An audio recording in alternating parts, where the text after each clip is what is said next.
Today we are going to make traditional Afghan salad, and for that we're going to need a handful of cilantro as well as onion.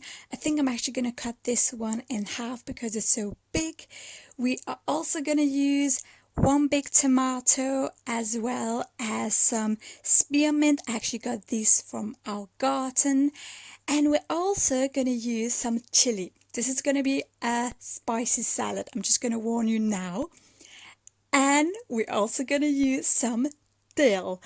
And I think I'm going to use kind of like the tip of this right here, like basically a handful, as well as one garlic. And last but not least, some salt to season the whole salad. Now it's time for the fun part. We are going to chop all of these into tiny little pieces. And we're going to start off with the onion.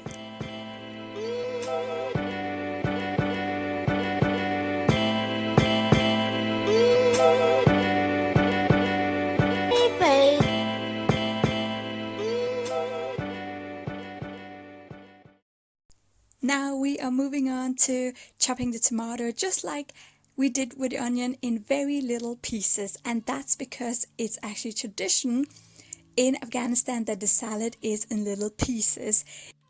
A lot of Afghans actually take pride in how little they can chop their vegetables, and what you need to think of is you need to chop it so kind of at the end looks like a ball of confetti.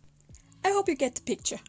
Now, garlic and chili might seem a bit too spicy in a salad for you, and I just want to mention that the chili is optional, but Afghan people really do like their food spicy as well of their salads, so if you can't handle it, you can just try to remove the chili as well as garlic, but it is tradition.